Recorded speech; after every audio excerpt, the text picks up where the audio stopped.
Guitar শেখানোর নামে আমি তার বাসায় গেছি, বাট কোনো গিটার শেখানো হয়নি। যখনই দেখা করতো তখনই সে বাসায় ডাকতো আমাকে। গালে চুলে চুল টুল টেনে ধরেছিল, এই যে হাতে পায়ে মারা শুরু করে, আমার গলায় একটু গলা টিপে ধরে। প্লেসুর স্যার যে আছেন এখানকার তদন্তে, তার ব্যবহারটা খুব একটা ভালো ছিল না। জাহিদ অন্তু নামের একজন সিঙ্গার, তার সাথে আমার একটা রিলেশনশিপ হয়। প্রথম দিকে তার সাথে পরিচয়টা গানের ক্লাসে, গিটার ক্লাসে। সেখান থেকে সে বিভিন্ন প্রলোভনার মাধ্যমে তার বাসায় আমাকে ইনভাইট করে।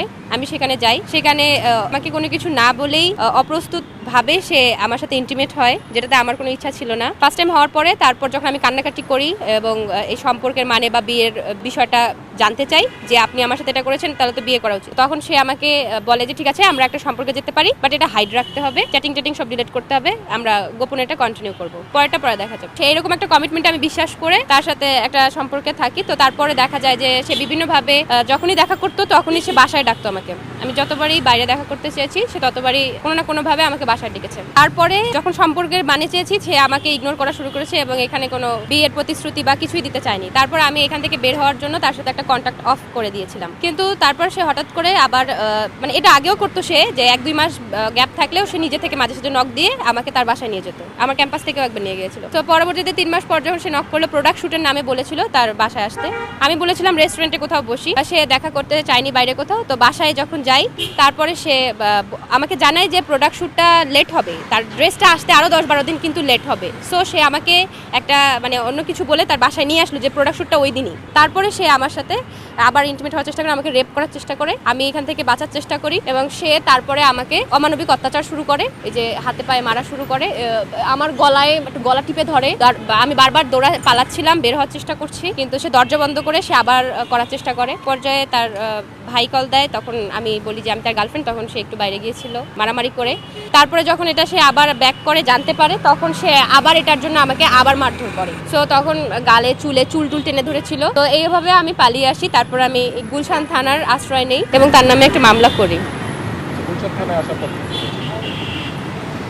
গুলশান থানায় আসার পরে আমি তার নামে যখন মামলা করি, তারপর সে আর তার ভাই ব্রাদার্সরা সহ আসে। সে কিছুক্ষণ পর থানায় আসার পরে সে বলে যে সে আমার গায়ে এগুলো কোনো টাচই করেনি, এই দাগগুলো নাকি আমার নিজের করা, সে আমাকে একদম স্পর্শ করেনি এবং আমার সাথে যা এতদিন যাবত করেছে এবং এখন করেছে গতকাল, সেটাও সে অস্বীকার করেছে। বলেছে উল্টা আমাকেই সে মানে দোষী সাব্যস্ত করার চেষ্টা করেছে অনেকভাবে। তো তারপরে তাকে কাস্টাডিতে নেওয়া হয়। সে ছিল গতকাল রাতে। তারপর তার ভাই ব্রাদার্সরা বিভিন্নভাবে এটা মীমাংসায় মিউচুয়ালি আসার চেষ্টা করে এবং তারা বিভিন্নভাবে 1 লাখ টাকা দিয়ে এটাকে ধামাচাপা দেওয়ার চেষ্টা করে। আমি এটাতে রাজি হইনি কখনোই। তারপরেও তাদের প্রেশারাইজ সব পাশ থেকে বলার কারণে একটা সময় যে আমিও ট্রমাটাইজ হয়ে বলে মানে যখন পাঠাচ্ছিল তখন আমি অ্যাকসেপ্ট করা স্টার্ট করেছিলাম। 45K আমাকে দিয়েছিল, কিন্তু আমি সেটা ব্যাক দিয়েছি পর মুহূর্তেই। বলেছি যে না, আমি টাকার জন্য আমি বিক্রি হব না, আমি আসলে এটা সুষ্ঠু বিচার চাই। মামলার বিষয়টা হচ্ছে যে ফার্স্টে যখন মোখলেসুর স্যার যে আছেন এখানকার তদন্তে, তার ব্যবহারটা খুব একটা ভালো ছিল না। তার কাছে গা ছাড়া একটা ভাব ছিল। আমি যখন বলছিলাম যে একটা মেয়ে হয়ে আমার এরকম সাহায্য দরকার, সেটা আমি তার আচরণটা এরকম ছিল যে আমি আসামি, সে ও জাহিদ অন্তুই হচ্ছে বাদী। কিন্তু বিষয়টা কিন্তু এমন না। আজকে হচ্ছে আমাদের দেশে নারীদের অধিকার বা নারীর যে নির্যাতন, এটার বিষয়ে কিন্তু সবাই আমরা সচেতন। তারপরেও দেখেন আমাদের যারা আজকে প্রশাসনে আছে তাদের মধ্যেই কিন্তু এই জিনিসটা নেই, যেটা আসলে অনেক দুঃখজনক। কিন্তু আমাদের যে মানে গুলশান থানার যে নতুন ওসি এসেছে, ওসি স্যার দাউদ স্যার খুবই ভালো ছিলেন। সে খুব মনোযোগ দিয়ে আমার কথাগুলো শুনেছেন। বারবার তাদের যতই আমার নামে বলছিল তারপরেও থামিয়ে দিয়ে সে দুইজনকে সমানভাবে প্রায়োরিটি দিয়ে দুজনের কথাই শুনেছেন। কাউকে কম বেশি প্রায়োরিটি দেননি এখানে। সেটা তাদের ব্যক্তিগত ব্যাপার, আমি জানি না। হতে পারে সে তাদের লোকও হতে পারে, বা তাদের টাকা পয়সা লেনদেনের ব্যাপারও হতে পারে, বা তার পার্সোনাল হতে পারে। তার দেখা গেছে অনার্স ফার্স্ট ইয়ারে যখন 25 সালে আমি ইডেনে ভর্তি হলাম, তখন থেকেই তার সাথে যোগাযোগ, তখন থেকেই সম্পর্কটা তো বললামই আমি একটু আগে, যে গিটার ক্লাস করতাম এখান থেকেই আর কি। সে আমাকে তার বাসায় ইনভাইট করে, দেন রেপ করে আমাকে।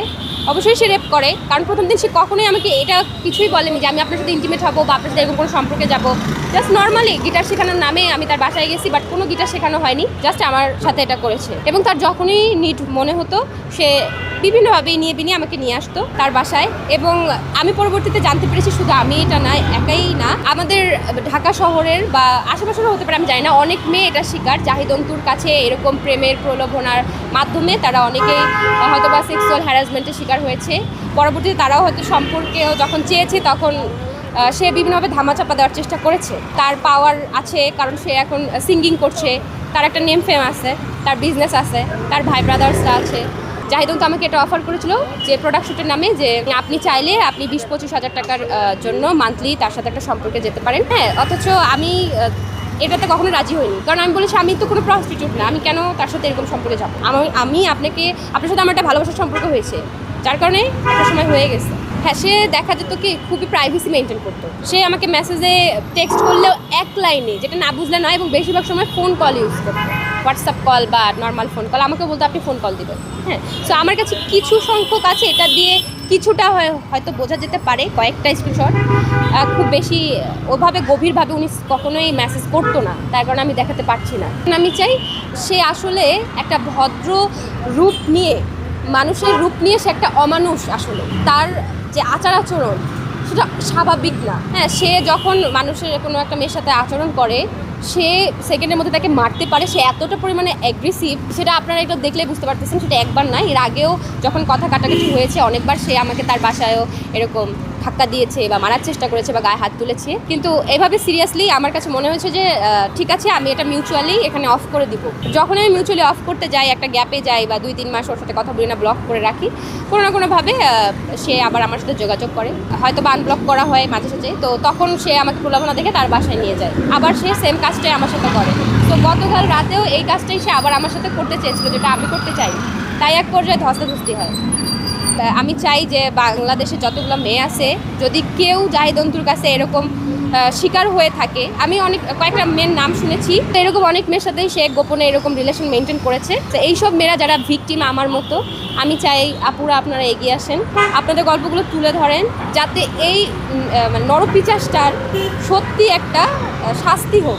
দেখুন, সেই মানুষটা তো আসলে আমাকে ভালোবাসে, সে আমাকে ইউজ করবে। তো একটা সময় দেখা গেছে যে হ্যাঁ, আমি তাকে বিয়ে করতে চেয়েছি প্রথমে, কিন্তু আমি দেখছি যে সে মানুষ না। আসলে সে যদি আমাকে বিয়েও করে, সে এনি টাইম আমাকে মেরে ফেলতে পারে। হতে পারে আমাকে বউ করে নিয়ে যেয়ে তার বাসায় তার ভাই ব্রাদাররা মিলে, সবাই মিলে আমাকে মেরে ফেলতে পারে। সো আমার মনে হয় না যে এই সময় তার সাথে বিয়ের মতো একটা সম্পর্কে যে নিজের প্রাণ হানি করা। আমার কাছে মনে হয়েছে যে আইনি ব্যবস্থাপনার মাধ্যমে সে অবশ্যই একটা ক্ষতিপূরণ দেখ, এবং সাথে তার একটা জেল হোক, এবং এটা কিছুদিনের না, এটা একটা অনেক বছরের হোক, যেটা তাকে পরিশীলিত একটা মানুষ হিসেবে তৈরি করে। হ্যাঁ, সে যে অহংকার বা অমানবিক একটা মানুষ হয়ে গেছে, সে যখন তখন মানুষকে মারতেও দ্বিধাবোধ করে না, সেই জিনিসটা সে যেন মানুষ রূপে ফিরতে পারে। এই জন্য আমি আইনের কাছে সহায়তা চাই।